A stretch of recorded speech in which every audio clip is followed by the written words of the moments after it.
go get a mimosa, but then he's like, are you sure you want everyone drinking while you're speaking? So it could get kind of rowdy over here. Does anyone need to get up? Do you guys know there's mimosas over here this morning? Or did you have enough margaritas last night that you don't need mimosas this morning? Is that it?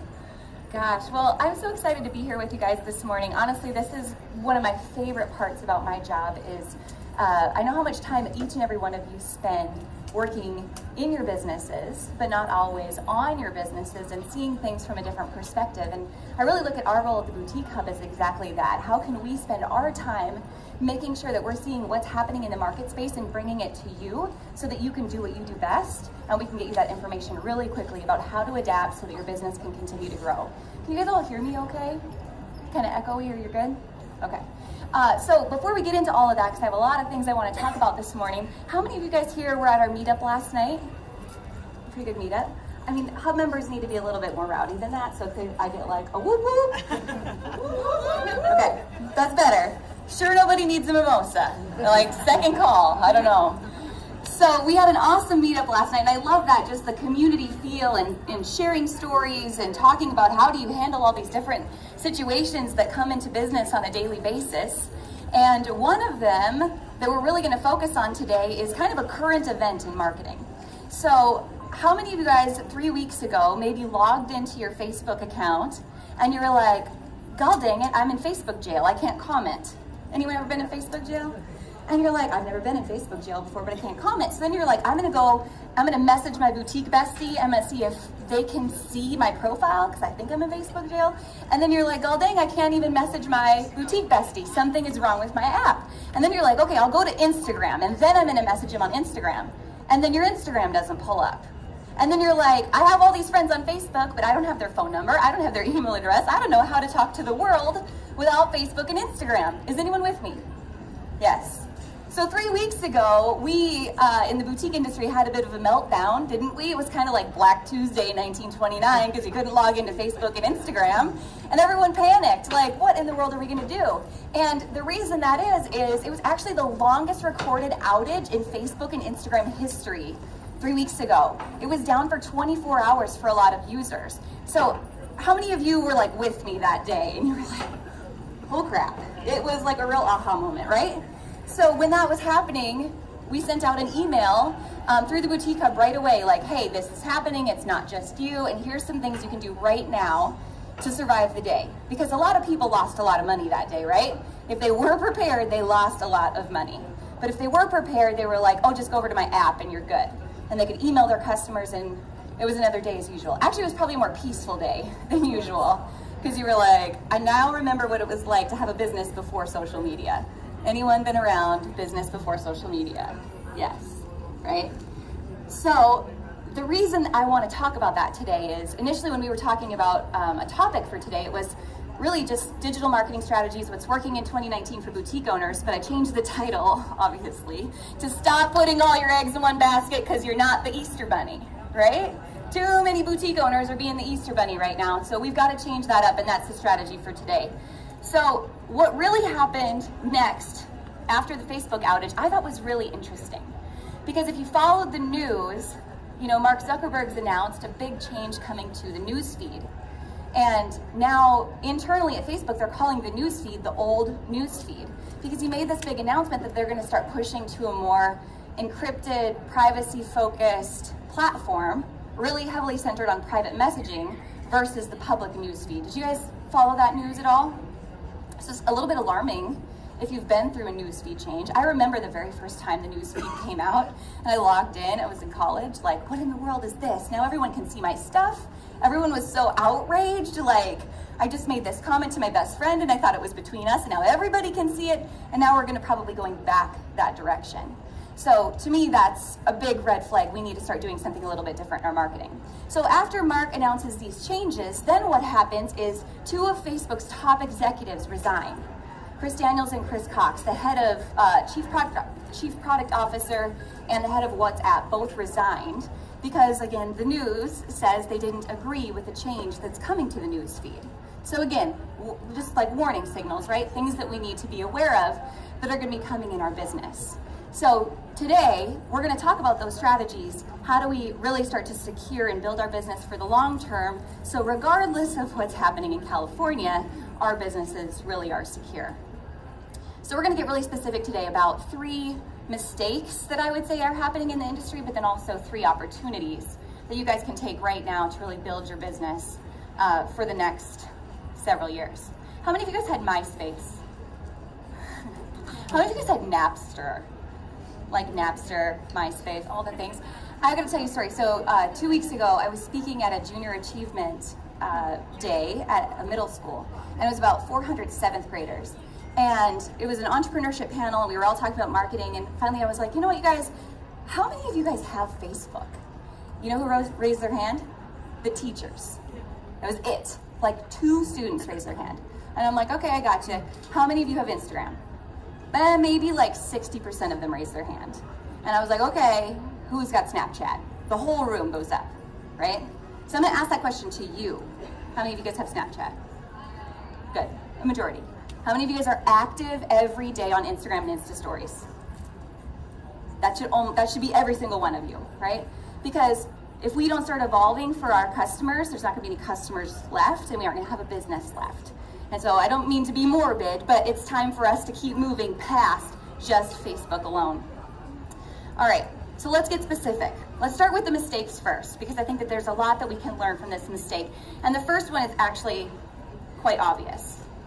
And I love gifts. How many of you guys in the Boutique Hub know my love language with gifts? I could have an entire conversation of gifts. So there'll be plenty of them in a slideshow. But mistake number 1 is relying on 1, maybe 2 channels to get our message out there. How many of you guys have had an Instagram hack so far? Because that number is growing. The Gypsy Pearl girls, probably not here. I saw them yesterday. But the Gypsy Pearl girls from Texas had 75,000 followers on Instagram. Gone, hacked. Now they did end up getting their account back, but that type of thing is going to be becoming more and more prevalent. I'm going to talk about cybersecurity at the end of this and give you some actionable takeaways that you can do right now to protect yourself. But again, relying on those channels isn't going to work. So how many of you are actively collecting email addresses, phone numbers, and any type of data you can third party on your customers? Good. Who's got a good point of sale system or some type of great data collection system for your customers? Perfect. A few months ago, I was in Miami as a part of Brendan Burchard's mastermind group. And Brendan was speaking, he was saying, you know what, 5 years ago, you would tell someone that having a social media manager full-time was gonna be the reality, and they were like, no way. Like, I'm not gonna have someone full-time doing social media, and now that is reality. So he said the next thing that's gonna happen is businesses, in order to survive and thrive, are gonna have full-time data managers. All you do is interact with data, your customer data, you resegment your customer data, because it's not about having more customers, it's about serving the customers that we do have better, right? And building repeat customer, building average order value, because people want to do business with people. So how you build relationships with your customers right now and keep them coming back for more is absolutely critical. So phone numbers, text message marketing, I'm gonna tell you how to do that in just a little bit. Email marketing, we're gonna go deeper into that in a little bit. How many of you guys have an app or some type of other third-party application for your business so far? A couple people. That's kind of gonna be the next thing. But as I talk about an app, I wanna remind you of this. An app is a tool, right? It's like a website. It's not Kevin Costner. Just because you build it, they don't come. You have to have a good flow of traffic before you invest. You're gonna invest in an app. So it's not something that you're gonna just have a quick win with, but you have to have a good system built that you can drive traffic to that app and really build that business for that next leg of the future. So let's talk about ongoing email collection and strategy. You guys running contests, you're running opt-ins. How many of you guys are really active with those email campaigns on a regular basis, growing the list? You know, email, although I think we all find it to be a little bit annoying sometimes, our inboxes get like 20, 30,000 emails built up in them, it's a really critical strategy. So having those pop-ups on our website, running ongoing contests to build those lists is really important. And then ongoing text, and also those push notifications. Let's talk about push notifications for just a minute. If you have an app, you can do a push notification on a mobile phone, but did you guys know you can also just send a push notification right from your website on desktop? Is anyone actively working with push notifications in that way? There's an app called Push Crew. And I know Shopify's got a number of other integrations as well, but Push Crew will allow you, every time you upload new arrivals to your website, you can send out an immediate push notification to someone's desktop if they've opted in to receive that. So just another way to not rely on social media to drive that message home. All right, mistake number 2, and you guys, this goes without saying, and this is gonna be basic for a minute, but if I don't say this message, I will be mad at myself later. There's 3 types of data. Talking about the data manager that we have to have, there's 3 types of data and 3 types of numbers that we really have to get a lot better about digging into. Because so many boutique owners today, especially brand new boutique owners, no offense, but everyone wants to get into this business because they like people and they like fashion and they like the creative side of the business. There's a creative side of retail, but then there's a science side of retail. And without the science, there's no business, right? If you can't pay yourself, there's no business. So the 3 types of data and numbers that we have to be looking at on a daily basis. Inventory turn, inventory related to time, right? How many of you guys actively looking at your aging and talking about how can I restyle, reshoot, repost this in a fresh new way so my customers feel like it's new so that I can turn this product quicker, right? Because, I mean, selfishly in boutique owner land, we're all like, that was last season. That was actually a month ago, it's old now. Does anyone ever get caught in that rut and you're like, God, I want to punch myself? That's a terrible thing to say. My customer still thinks last season's new. And thank God, right? Because that means more margin for us when she pays full price for it. So we can't get stuck in the fast fashion rut of everything has to be new all the time, right? Keep posting aged inventory so that you can take your money home at the end of the day and don't always have to take a discount. If you guys aren't using a great, like I said earlier, a point of sale, someone like Management One, somebody that can help you really relate to those numbers and let inventory speak to you, there's a big missed opportunity there. I used to be intimidated by numbers as a whole, but once I realized numbers could tell a story and they could tell the artistic side of the business story so well, it becomes exciting. Because if you know that certain categories are turning well, how can you double down your marketing in that area, right? Or if you know inventory's aged in one area, how can you double down in the next, right? So inventory turn is the most important piece of data to be looking at right now. Second is obvious, income and expenses, you're operating. If you aren't taking home a profit at the end of the day, we need to understand why, and that's where we dig in. Now the third piece of data I'll go a little bit more in depth to, and I know some of you in the hub have seen this formula before. In fact, there's a whole training on it in our training library. But if you want to take a screenshot of this, it's a good formula to take home and look at, and this is your traffic formula. And this works whether you're a brick and mortar store or you're an e-commerce store, these numbers are really important. So what we're looking at here, and I'm going to give you an analogy as if you are a $1 million a year business. We'll just say for even numbers, okay? If you don't have a good traffic plan for your business, it's like telling yourself you're gonna go on a diet, but then like not having a plan until you're hungry and you open the fridge door and you're like, cake, right? If you don't have a plan, you aren't gonna hit the numbers. So first things first, you've got your annual sales goal. I'm gonna make $1 million this year, right? So we're gonna break it down. You can break it down daily, you can break it down weekly, however fits you best. But let's take that formula one step further. So you've got your annual sales goal, you've got it divided by 52 weeks, you've got your weekly sales goal. Now you've got your goal divided by your average order value, right? How many of you guys are actively working on your average order value? Understanding what that cart value is. Important number, right? Because an increase in 1% of your average order value puts a lot more money in your pocket at the end of the day.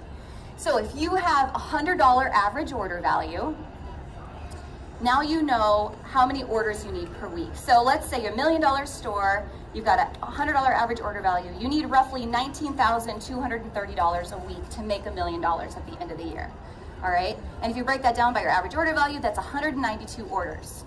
192 orders, pretty doable, right? Okay, so now let's talk about if you're brick and mortar or you're online, because your conversion rate is the next number that's important. Who tracks their conversion rate? A couple of you.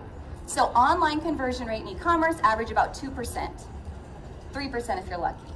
That means 98% of people visit your website and leave. Is that alarming? A little bit. So 2% is what you have to work with. If you're a brick and mortar store, it kind of varies if you're a destination or you're a shopping mall, and we're talking like 30 to 50% conversion rate.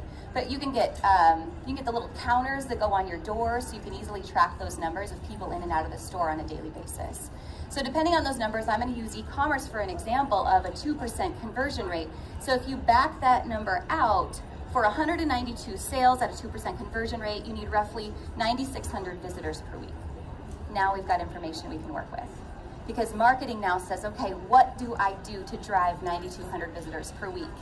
And my Google Analytics says, what pages are they clicking on most often? Where's my greatest acquisition channel? Where are people coming from now? And how can I double down on that strategy, right? You guys are glossing over on me. Are you feeling good about this, or am I speaking to myself? Everyone feeling okay? Can you do this formula? Has anyone done this formula? It's in the hub already. A couple of you, good. So doable, very doable on a weekly basis. So this is where all of our basis for marketing begins, is having an actual number and a goal that we can work toward, and now we can get into the strategy. All right, mistake number 3. I talked about this on a podcast a couple of weeks ago, and that is, so many people today want to be the next online trendy, affordable boutique, right? I hear this term all the time, but the truth is, that's not what your customer wants. Your customer wants you. They want to feel important. They want you to make them feel special. People want to do business with people, and no one remembers what they bought with you, but they remember how you make them feel. So every boutique that I see today that is really gaining momentum and finding success, it's about how are they really building relationships and serving the needs of their customer. Because people don't just buy products from your boutique just to buy products, right? They have a need, or they have an impulse, right?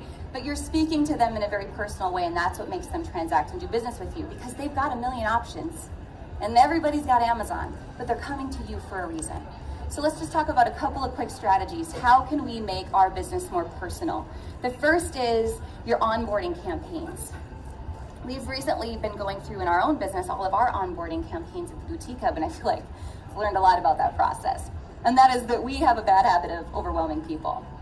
But are you overwhelming people in your business, or are you underwhelming them, right? So when someone signs up for your email list, when someone makes their first purchase with you, are you sending them a text? Are you sending them an email? Are you sending a video from you in the email saying, hey, I'm Ashley, I'm the owner of this boutique.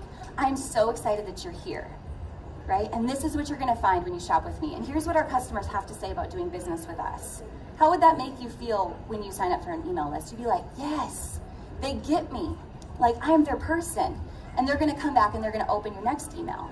So that's the feeling that we're trying to strive for each and every time. With that first purchase that's made, how are you addressing a first purchase different than a 30th purchase? Because it's different, right? That's a different customer. How are you addressing those different? And guys, I hope this is not overwhelming to you, because with one click, you can do this in MailChimp. You can set up this information and it's done for you every single time. You just have that system and that automation set in place. So making it really, really personal. Return policies. Can we talk about return policies being personal for a minute? We have a lot to talk about this in the hub. Amen? A lot to talk about return policies. So data shows, and really if you want an industry leader that's not a boutique, but someone to follow that you're like, I wonder why they're doing that. Chances are they have a much bigger staff than I do, and so this is why they're doing it. Zappos. Who follows Zappos and knows the Zappos story? If you haven't read their book, Tony Hsieh's book, Delivering Happiness, wonderful, wonderful read.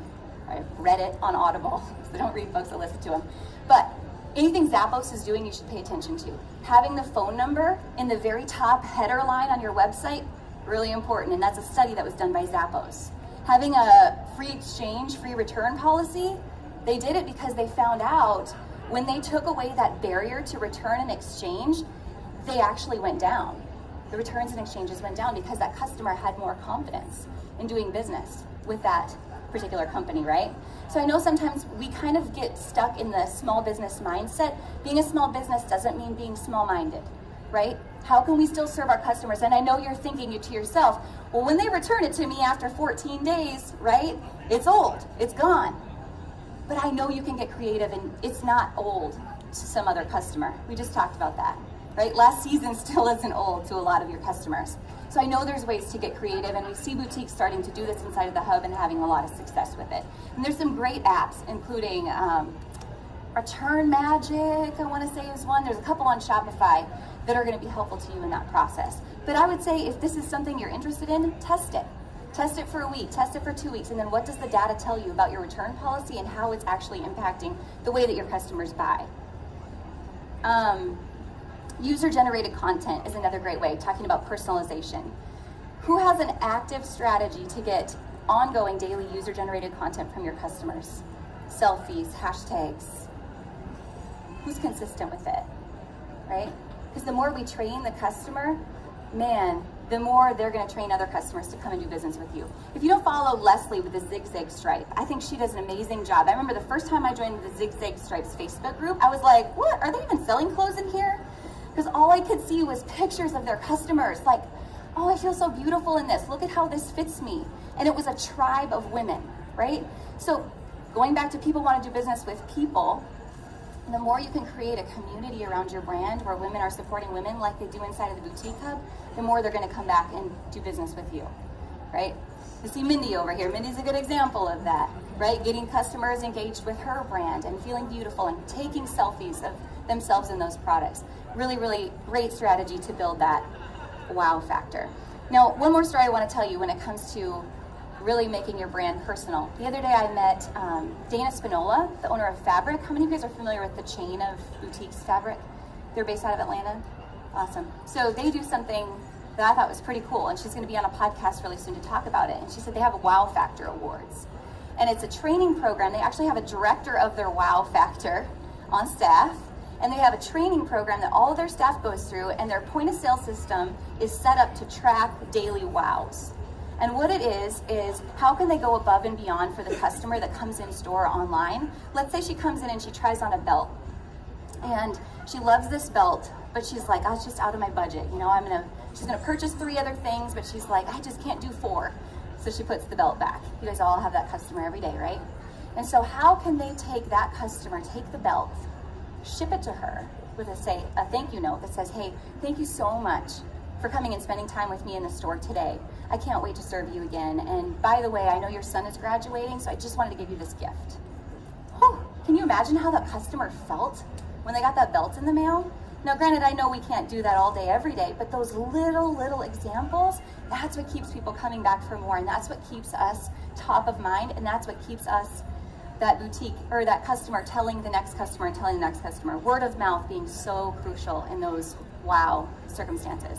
So I'm excited to hear more of her stories and how she's managing that wow factor. They actually have a wow awards. So their point of sale tracks all the wows on a daily basis. And then they have a wow awards where she invites the top wow winners from all the stores every month to her house for like a big party at the end of the year. So her customers know like that is ingrained in their culture. Their culture, is going to bleed through to their customers' culture at the same time. All right, so 3 mistakes. Let's talk about 3 opportunities and get into the nitty-gritty of what can you do right now to get away from Facebook and Instagram, not being so reliant on them. The first is text marketing. How many of you guys are active with text campaigns, right? What is the stat? 98% of people read a text in the first 5 minutes they receive it. Does that sound about right to you guys? You get a ding and you're like, oh, I'm there. Even if it's a marketing text, I still read it in the first 5 minutes. So this is a really, really important way. Like the day that Facebook and Instagram did go down, I would say this is the best strategy that I saw boutiques use that day was they sent out a text, oh, hey, Facebook and Instagram are down, but we have new arrivals live, and by the way, here's a 5% off coupon code for anything you buy today only, right? So actually, Danny was talking about this last night watching Google Analytics on that day. Because when you send out a text, you can just watch Google Analytics. You can watch the people come to your website the minute that they get that text message, right? They can see that immediate interaction from a text. So if you're not familiar, how text marketing works is you send out a keyword to a short code. So for us, I believe, I'm going to tell you the wrong one, but I think it's boss. If you text boss to 57711, something like that, then you'll be on the Boutique Hubs list. And then we'll send you tips and all these different things on a weekly basis. So you have your own unique keyword and short code, and that's how you build your list. And now we're talking about every time you go with Facebook Live, you send out a text. Every time new arrivals are posted, you send out a text. Every time you've got a new collection that drops, you send out a text. But the one strategy I will give you is nobody likes the sell, sell, sell. It's just like with emails. So the more you sell, sell, sell, the more they're going to unsubscribe. So how are you adding value to that customer's life? How are you sending them a quote? You look beautiful today. Or any type of tip. Like here's a closet cleaning strategy. We all need that, right? It's on our website today. You send out a text about it. How do you add value and then sell next? And that's what's going to keep them engaged on our list. How do we grow our text list? So call to action on our website. a sign in the store. Immediately when someone checks out in the store, we're asking, hey, do you want to get 5% off your next purchase? I love 5%, or be entered in a giveaway, whatever the little win is in it for them. You give it to them immediately. When you join our list, you receive X, right? As with anything in marketing, that's how we get them on our list. Our packaging. If we're shipping out packages, we're sending out a card with our short code and our keyword to invite them on our list, and again, giving them that incentive. If they're purchasing in store, inside of our bags in the store, we have those package inserts as well. So we're constantly driving awareness. We're driving awareness through Facebook ads. How many of you guys are using Facebook ads somewhat regularly sometimes? All right, so you guys know I'm a big fan of running recap type Facebook ads, where you're showing off all of your new arrivals like in one, almost an album, we'll call it, if you're not familiar with it. But adding on the bottom while you're driving traffic to whether it's comments sold or to Shopify, and you're saying, ships free from my home in Texas, whatever it is, then you're adding, hey, and for an extra discount today, or for an extra offer today, or for some other incentive today, sign up for our text list. So every time you're spending money on Facebook ads, you're actually asking them to do 3 things. You're asking them to engage, drop a comment below, you're asking them to click a link or comment sold, or you're asking them to sign up for your email list, your text list, some other type of thing. And so your money that you're spending on Facebook ads is really working for you 3 times the way with one post. The last way I would say when it comes to driving text marketing is in your Insta stories. Okay, so I am obsessed with watching Insta stories. Is anyone with me? It's my favorite social media channel. I know we're talking about getting away from Instagram, but while you got it, use it. Okay? Doing weekly giveaways in your Insta stories, or the polls, or anything that drives a click through your Insta story, or if you've got over 10,000 followers and you've got swipe up, go to Insta stories and build your text marketing list or build your email list through that swipe up feature and driving giveaways through that channel. All right, opportunity number 2. Let's talk about automation, okay? We talked about email, having a list. Let's talk about how to automate it in a little bit more detail. So you've heard me say when you target everyone, you reach no one, right? And we've talked about how important it is to make people feel special that are on your list. So I want to talk about 3 types of emails that are really important for us all to be sending out. Type number 1 is our ongoing, regular, weekly newsletter. How many of you have a really active weekly newsletter that's going out at least 2 to 5 days a week? So nobody? Like new arrivals? Yeah, just like your marketing emails, right? So someone was in the showroom yesterday and they were talking about, I actually closed my MailChimp. I just don't think email's very valuable. And I said, you have about 1% organic reach on Facebook. And yes, you maybe have a 16% open rate in emails, but isn't that 15% better than what you got on Facebook? She's like, oh yeah, I just don't like it. And I was like, well, do you like money? Right? Do you like money? Because that's a good way to get it. Because emails do still drive conversions, and it's absolutely the way to stay top of mind with your customers. They may not open every email, they may not open very many emails at all, but at least when they're ready, your name is constantly on the top of their mind because you're right there every single week. Now, just like I talked about with text, can I talk about weekly email strategy a little bit? No one likes sell, sell, sell. So how much more effective would it be if in a weekly email, rather than saying, here's the new arrivals, buy them, here's a new collection, buy it, what if we came in and said, man, I know you're a busy mom, so here's 3 outfit ideas for busy moms who want to go on date nights, right? Or here's 3 outfit ideas for moms who want to do a family photo shoot on Easter, right? Who is driving Easter traffic right now? Easter dress traffic. That's a big collection, and a lot of boutiques do a lot of business with Easter dresses. So how are we speaking to our customer in a way that makes her feel like you understand her? So I would imagine that the open rates on that Easter dress email are going to be a lot more effective than the here's the new collection we just dropped this week. But here's how I can add value to you instead. So weekly emails, sending at least, I said 2 to 5 times. And then if you're not resegmenting your list and resending it to people who did not open the first email, that's a great way to pick up another 5% conversion, 5% open rate with those emails. Second type of email is your list welcome emails. And we talked a little bit about those. Your purchase email, your new subscriber email, getting people with that personal video to understand you, understand your brand, and to feel personally welcome to your list. We talked about that, so I won't go into any more detail. The third, though, I do want to talk about is a segmented email, right? So if you have great data, you understand who your customer is, who purchased in the last 30 days, 60 days, 90 days, who your best customers are, who's on your list but have never been a customer, right? Who's on your list that only shops this brand? Who's on your list that's a size small, right? Does anyone get stuck with smalls? We were just talking about this. So if you have that information on your customer, why aren't you marketing to your size small customers with the onesies, twosies you have left, if you know that information, right? So how can we better understand the details of how our customers do business and then segment our emails that way and get really personal with them? Now, you're probably thinking, I don't have time to do that every single week. But what if every single week you worked on one segment at a time, right? This week, I'm just gonna reach out to my best customers.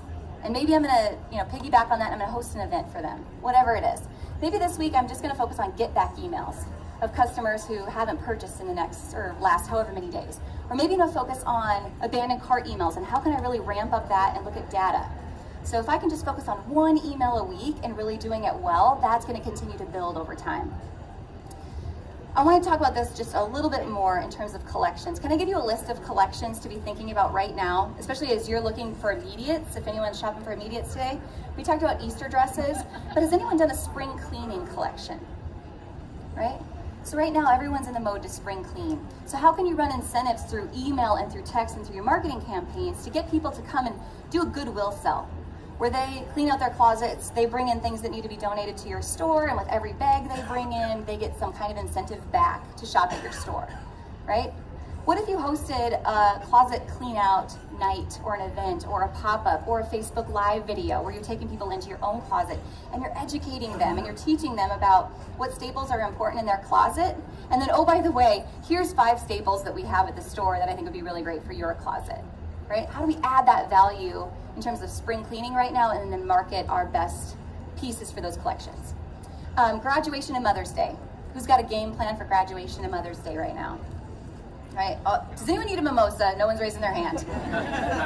Okay, are you awake still? Okay, kind of. Father's Day, teacher appreciation. Who does a lot of business with teacher appreciation, right?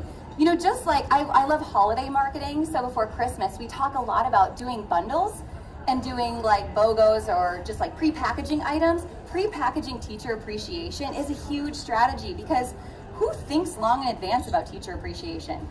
I don't. I'm like, oh crap, I gotta drop the kids off at school and I'm gonna run to the coffee shop and get them a gift card because I forgot, right? So how are you the leader and being top of mind for your customer? You've got something pre-packaged and you're like, honey, I know you're busy. Let me help you. Here's an idea you can get right now. Here's something that's pre-packaged and I'm gonna ship you and it's gonna get there in 3 days, right? Who's seen the movie Talladega Nights? I mean, I love Will Ferrell. So Ricky Bobby's like, if you're not first, you're last. And when it comes to marketing, if you're not first, you're last, okay? So how can you be the first one to work on graduation, Easter dresses, any of these things? It's just like holiday marketing. Why are we doing Christmas in July? Why are we open the day before Thanksgiving for a pre-Black Friday sale? It's because everybody wants to be first, right? Why are we selling bikinis in January? It's because I'm from Wisconsin and there's 5 feet of snow on the ground, and the last thing I want to do is buy another sweater. I want to think about spring. So think, how can I get 2 months ahead of where my customer needs to be so I can market smarter and I can be first and not last?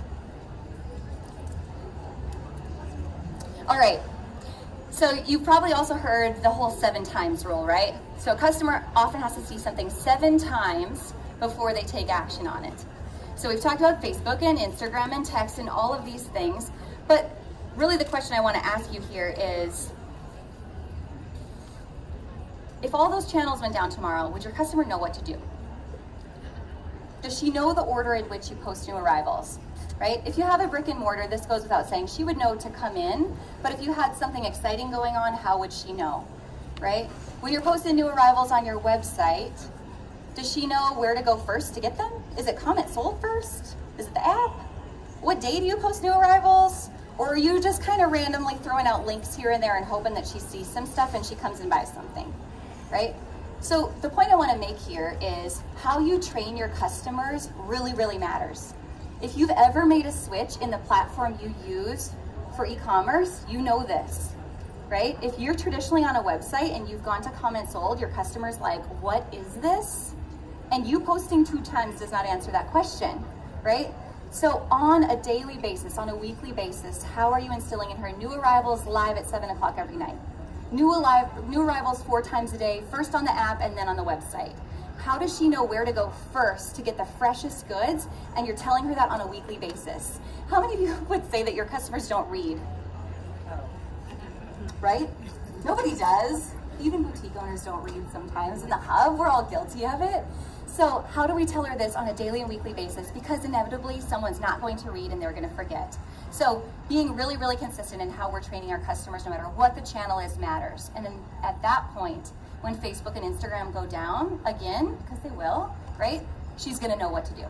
She's going to know where to go. And you're going to send out a text, and you're going to send out an email, and you're going to send out a push notification, and all is going to be well with the world, and you will not have lost any money on that day. Okay?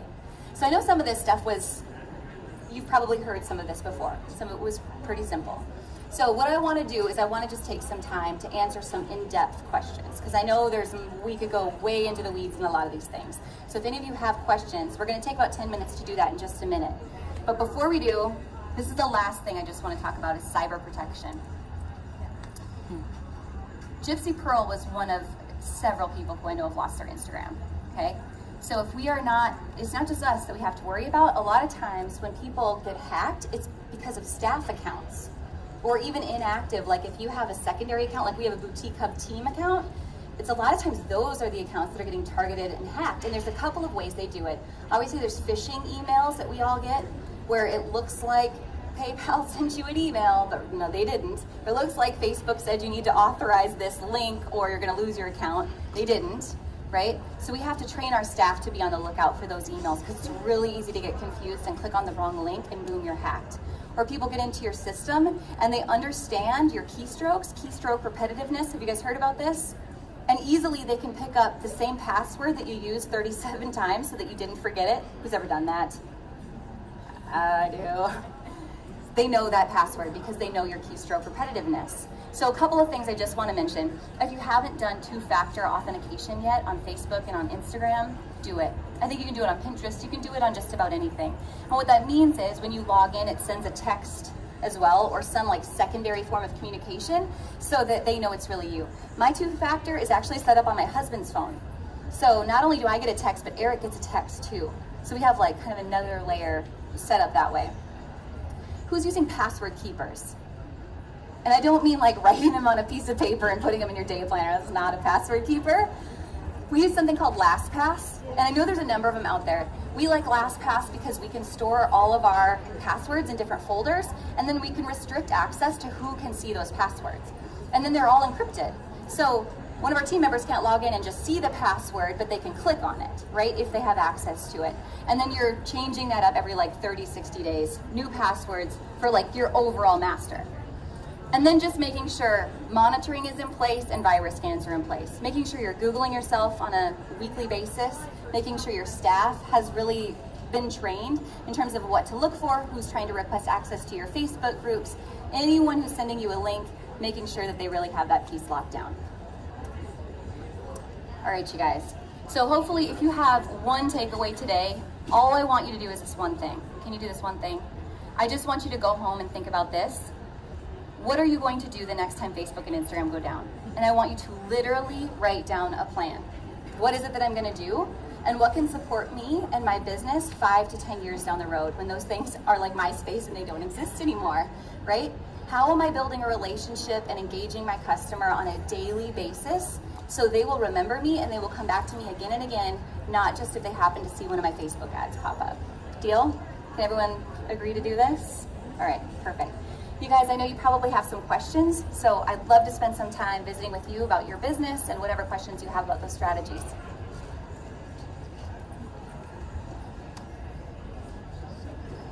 you mention that MailChimp has a text feature on there, or is it a third-party app? MailChimp, not that I know of, has a text feature, a third-party app. You'd have to like send text or slick text. we started working with something. We're actually going to be moving all of our emails over to something called Active Campaign. And I know there's a couple more in-depth ones that actually have SMS built in. So when you sign up, you can actually enter your phone number and then automatically be opted in for both types of communication. But right now, I don't think MailChimp does. Yeah. Other questions? Yeah. What do you recommend for like keeping your customer information on text? So you mentioned taking their phone numbers to build sort of your text directory, if you will. Do you recommend some tool or something? She's asking about how to keep your customer information for text. So there's something to be aware of is that there's a lot of laws around what you can and can't do with that, right? Just similar with email. So you'd be using a provider like Slick Text or like SendText. If you're a member of the Hub, you have a discount with SendText, and they store all of that for you. And then it's like an email service provider where it's a platform you log into and you can manage your whole account that way. But you do have to have their permission in order to start sending them messages. Yep. Additional questions, you guys? I just wanted to say, I went live on Comic Sold with the new overlay last night on the new lyrics and everything. It does it in your page, in your group, from one device, all at the same time. We had 350 new members added on one thing and like 450 on the page and on the group. And so the engagement was craziness, but in like 2 months, you're going to be able to go live. Just click the app and it's going to go straight to your app, whether there's no Facebook, no Instagram, no nothing. So if you guys heard, I love that Brandon's been working on that, and that is... I think that's going to be Could you guys hear her over here? So what she was talking about was there's a brand new feature with Comments Sold where you can go live on your Facebook page and your group at the exact same time, right? So you had awesome engagement last night. But really what they're building out is you can go live from your app. So you've got your boutiques app and immediately sends a push notification and you're live without any other social media. You're just live directly on the app. And you can be live in all 3 places at once, and all the comments from all 3 places come to one location. Perfect. And it reads everything and automatically corrects it. Right. How many of you guys are doing live sales on a regular basis? Right? That, I mean, right now, I'm excited. Brandon's going to be speaking at the Boutique Summit in June, and what we've asked him to speak on is he's got so much data when it comes to what's driving the most engagement on social media right now. Live video versus text-only post versus page versus group versus all these things. So he's going to be really like diving into all those numbers so we understand where to double down and how we should be posting specifically on social media on a daily basis. Other questions, you guys? Yeah. The live sales, is that just you're selling the clothing or product online? Yeah, just go in Facebook Live and you've got a rack, you've got things numbered, and you're showing your new arrivals, and they can comment below to purchase those items. Yep. Yeah.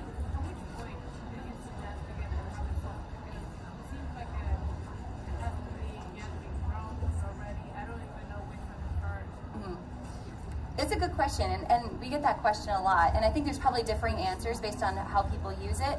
I see Comments Sold as a tool, just like a website, just like an app. I think it's important that you understand how to build your business organically first, right?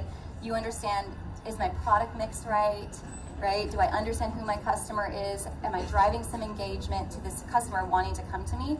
And if I'm doing live sales and I'm manually invoicing, and I'm taking more than an hour of time to manually invoice when people are purchasing my items, then I would say adding Comments Sold is like adding another employee, because it's someone who takes that manual invoice piece away and automatically will do it.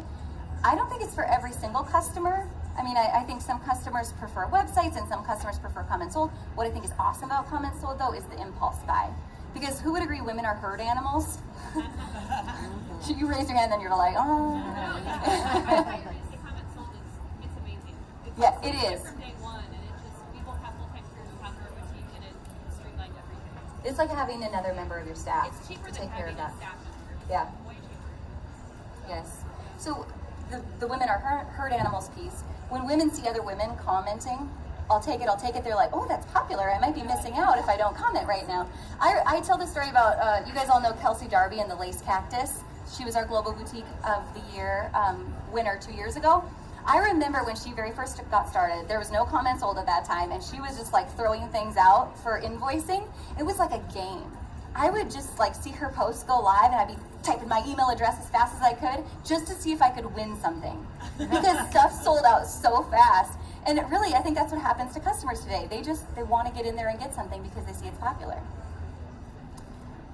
Yeah. So I've seen a lot of boutiques working with influencers and bloggers, and I guess I'm just curious what your thoughts on are for like doing that as part of your marketing strategy. Yeah. Like, is that effective? Like, I know some bloggers are expensive. Yeah. What do you think about that? I 100% think it's awesome. But there's a strategy to do it, I would say.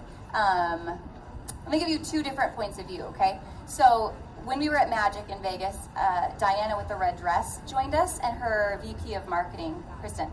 It was amazing. And they're going to be talking about this at the Boutique Summit as well.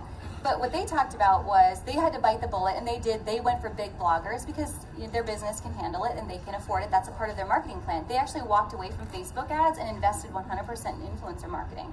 But rather than them just like sending pieces to a blogger and saying, hey, shoot this for me and post it, they went on trips, right? So you've seen their trips, you've seen the Pink Lilies trips. Like, a lot of those boutiques are having experiences more than anything with those bigger name bloggers. So that's one strategy. But I think you have to have a certain size business, in order to really go that route well. The second way I would say is finding micro influencers, right? So Jessie Jarvis is on our team, and I'll use her as a great example. 20,000 followers, somewhere in there, but someone who has a really highly engaged audience. And making sure that it's someone that fits your brand is the most important. How many of you guys get DMs on a daily basis from people that are like, I have 10,000 followers, you should send me free clothes, I'll be your blogger, and you're like, what? And it's tempting. If you've never used one before, you're like, oh, maybe I could go with this girl. Chances are it's a scam, just be aware. Find somebody who your customers are engaging with, right? So if you can spend some time scrolling on Instagram and really looking, where is my customer at on Instagram and who is she following? Go look at her followers list. Go look at 10 customers, 20 customers, go look at who they're following, and look for your influencers that way to make sure it's a good fit. Does that help? Okay. What else, you guys? Can you explain what push notifications are, just so everybody understands? Explain what push notifications are? Yeah. So 2 different types of push notifications. There'd be a mobile push and a desktop push. And you have to, if you're on desktop, you have to opt in to get push notifications. And basically it's like a little pop-up. You know how Facebook pops up when you're on your computer, like so-and-so commented on your post? That's a push notification. And so when someone's opted in, you can get push notifications from your website that pop up, like even when they're not on your website. They could be over here on Facebook and your push notification would pop up over here. And the same is with an app. So on your mobile phone, if you have an app and you've got push notifications, that notification pops up just like someone sent you a text message, and it's inviting them to come and look at your app. Other questions, guys? Yeah. So I'm kind of new to the Boutique Hub. How does it work? Is it like a monthly fee that you pay, and like what kind of classes do you offer? And Awesome. How many Boutique Hub members did we say? Oh my gosh. These guys can answer probably a lot of your questions, but it's a membership platform. So it's a monthly fee to be a part of the community, and truly, like, the most important part of it is that it's a community, and we believe in community over competition. I was laughing because we were talking about this at dinner last night. Someone said to Sarah, they were like, why would boutique owners do that? Why would they share information with one another? And she was like, oh my gosh, like, we have to work together in order to succeed against Amazon and all these big box stores. Like, we can share information and be a lot stronger than just a solo business owner, right? It could be awfully lonely. So there's a training library with classes, downloads. There's about 600 wholesale brands you can discover inside of our wholesale group. And then we have a ton of discounts and offers for our members as well that we've negotiated with brands, but also companies like, can I share your secret, Ed? We just negotiated a deal with Apple. So now all of our members will have discount on all Apple products. We're having a FedEx discount, Hertz, rental cars, Office Depot. We just really want to make sure that when we band together as an industry, I know that we are stronger than we are solo, and we have a voice for this industry, and we can really drive savings for each individual business in this industry. So it's a little bit more on our mission. I could talk about that all day. Other questions you guys have? The discounts are great. Again, when we're shopping here, just to ask, there's a lot of vendors too. Yes. So if you are new, because you did join already. I didn't. Didn't? Okay. So when you do, and whoever's here, if you don't have the must-see list yet, please come up to the showroom and grab a copy, because this is the best must-see list I think that we've ever had. And it's a ton of work to put together, so I'm going to give Ed a ton of credit here. But it goes through all of our brand members who are showing, and you'll see them with the little hub signs all over the building, and they're awesome to work with for hub members. And truly, you know why I think it's successful? It's because of the relationships that they're building with boutique owners. Like, it's not a siloed industry anymore where there's boutiques over here and brands over here, but like when we work together and you have great partnerships with those brands, you're gonna be better for the long run. Where's the list you said? 1 second. Sorry, where was the list available? In our showroom on 15068. Yep. Question? That was the thing. Okay, We were thinking out loud. I was gonna. perfect. Any other questions, you guys? Okay, if anyone is interested in the boutique up, Sarah's got cards in the back. She's the Director of Partnerships and Education. Boutique owner for over 20 years, and we were talking about TJ Reed last night, big part of her community. But you guys, thank you for coming this morning, and really thank you for being a part of the Boutique Up. Thank you for being interested in building your business and being a part of this community. And I can't wait to see you guys later today. Happy shopping. Thank you for coming.